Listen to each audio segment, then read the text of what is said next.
एक होते हैं ये चक्षु इंद्रिय, जिसे आप देख रहे हैं, नेत्र कहते हैं। दूसरे होते हैं बुद्धि में नेत्र, और तीसरे होते हैं हृदय में नेत्र, जिनसे संसार देखा जाता है, विषय देखा जाता है, स्वप्न देखा जाता है, जागृत देखा जाता है। ये नेत्रेंद्रिय से देखा जाता है। इससे ना आप किसी महात्मा की स्थिति को देख सकते हैं, न भगवत स्थिति को देख सकते हैं। ये केवल माया को देखने वाले नेत्र हैं जो सबके पास हैं।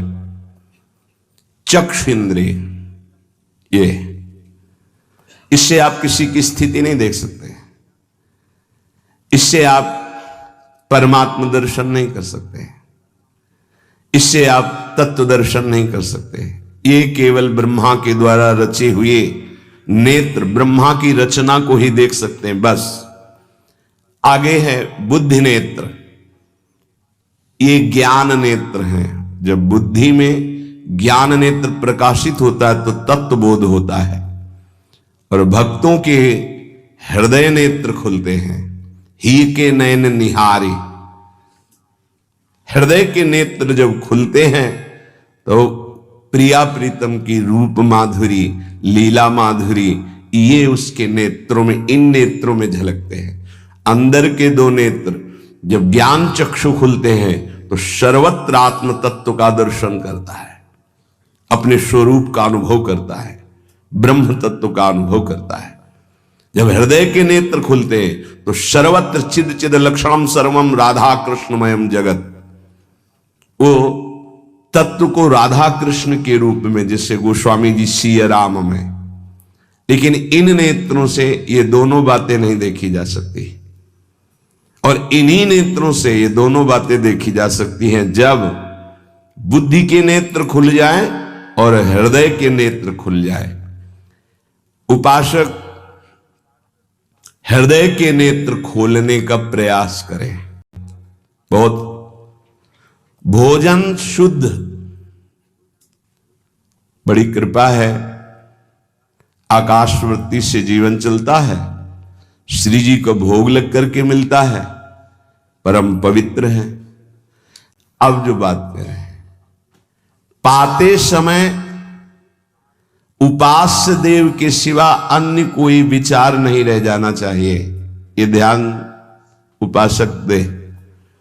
इसीलिए नाम कीर्तन चला दिया जाता है, चलता है नाम कीर्तन, नाम कीर्तन चला दिया जाता है कि आपका मन किसी विषय का चिंतन न करने पावे, नाम कानों में पड़े और चिंतन नाम का हो।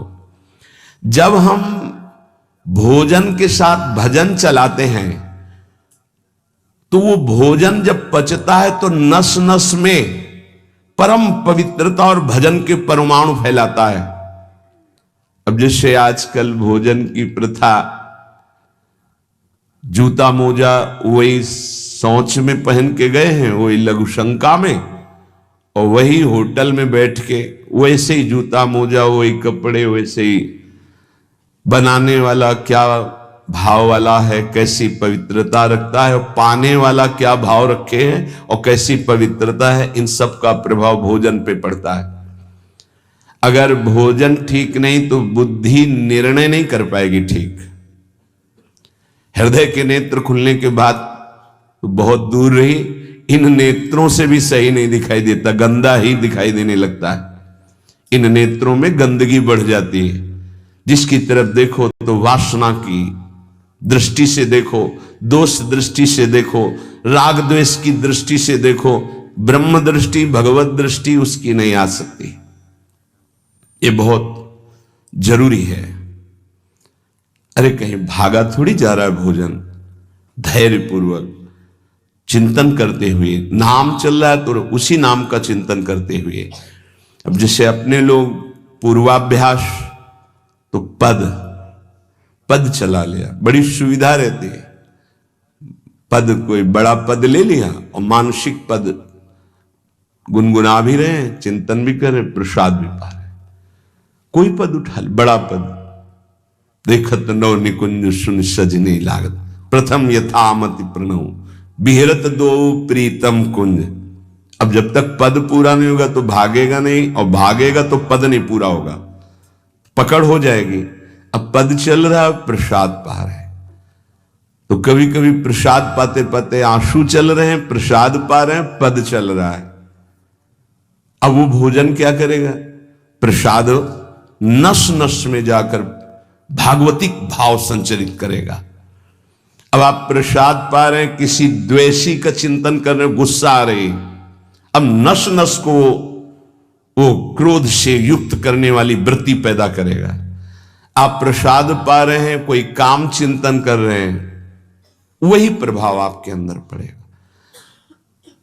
हमारी पद्धति रही है प्रसाद पाने की, चाहे जितना पवित्र हो, पर भोजन पाने के पहले हाथ पैर धोए गए, कुल्ला किया गया, पवित्र हो करके फिर वहां बैठ करके, पद्धति थी आसन पीढ़ा चटाई बिछा दी गई, पवित्रता पूर्वक बैठे, भोग सामने आया, भगवद अर्पित प्रसाद है तो जय जयकार और कीर्तन करके पा रहे हैं।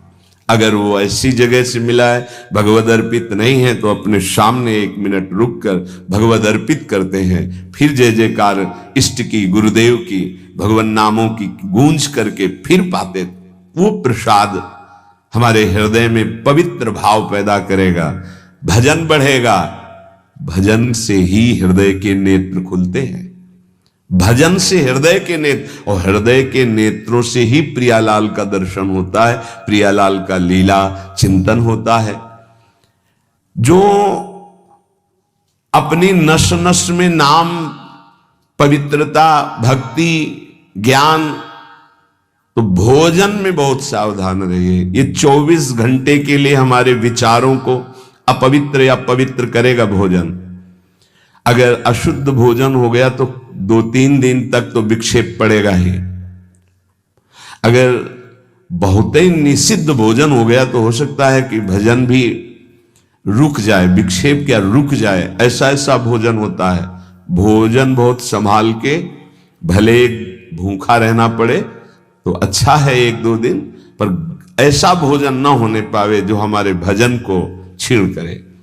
प्रायः जब श्री जी की शरणागति दीक्षा दी जाती है यहां, तो पहला कि तुम्हें 11 माला गुरु मंत्र के तो करने ही हैं, दूसरा 12 पद चतुरासी जी के पढ़ने ही हैं पक्का, तीसरा तुम्हें उस रसोई से कभी भोजन नहीं पाना है जिसमें मांस बना है, जिसमें मांस रांधा गया है।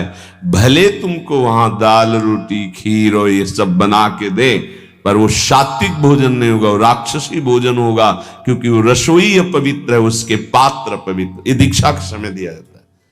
चौथा, जो तुम्हारे उपासना की, इष्ट की, गुरुदेव की, संतों की, भगवत स्वरूपों की निंदा करे, वो चाहे रिश्तेदार, नातेदार, चाहे